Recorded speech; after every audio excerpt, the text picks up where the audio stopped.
পূর্ব বর্ধমানের রায়না থানার শাকটিয়া উচ্চ বিদ্যালয় বর্তমানে শতবর্ষে পা দিল। প্রাক্তনীদের ঐকান্তিক চেষ্টায় স্কুলে শুরু হলো স্মার্ট এআই প্রযুক্তির ক্লাস। শুধু এই হাই স্কুল নয়, এআই প্রযুক্তি ক্লাস চালু হতে চলেছে 4টি প্রাথমিক স্কুলেও। এআই এর ব্যবহার এখন সর্বত্র। স্কুলেও এখন কৃত্রিম বুদ্ধিমত্তা প্রযুক্তির ডিজিটাল ক্লাস। শাকটিয়া উচ্চ বিদ্যালয়ে জেলাশাসক আয়েশা রানী এই ক্লাসের উদ্বোধন করেন। উদ্বোধনী অনুষ্ঠানে উপস্থিত ছিলেন স্কুলের ভারপ্রাপ্ত প্রধান শিক্ষক সহ বিশিষ্টরা। প্রায় 3.5 লক্ষ টাকা ব্যয়ে এআই প্রযুক্তির একটি স্মার্ট ক্লাস শুরু করেন তারা। আগামী 1 বছরে তারা প্রতি শ্রেণীর জন্য আলাদা আলাদা এআই প্রযুক্তির স্মার্ট ক্লাসরুমের ব্যবস্থা করবেন। বর্তমানে স্কুলে রয়েছে 402 জন ছাত্রছাত্রী। আমরা ভিডিও দেখে যে পড়াশোনাটা করতে পারবো সেটা আমি পাতার পর পাতা বই পড়ে করতে পারবো না।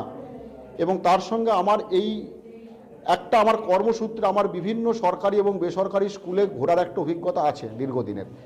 সেখান থেকে আমি ফারাকটাকে আইডেন্টিফাই করলাম যে কেন আমার গ্রামের স্কুলগুলো পিছিয়ে যাচ্ছে, কেন গ্রামের বাবা মায়েরা বলছে আমি আমার ছেলে মেয়েকে শহরের স্কুলে নিয়ে গিয়ে পড়াবো।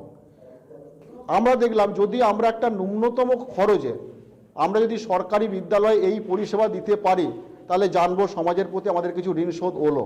তাই আমরা এই উদ্যোগ নিয়েছি যে আমার এই স্কুলটাকে পুরো আগামী 2 বছরের মধ্যে কমপ্লিট ফার্স্ট পুরো আমাদের ডিজিটাল স্কুল বানাবার, মানে স্কুলটার নামের আগে একটা ডিজিটাল শব্দ যোগ হয়ে যাবে।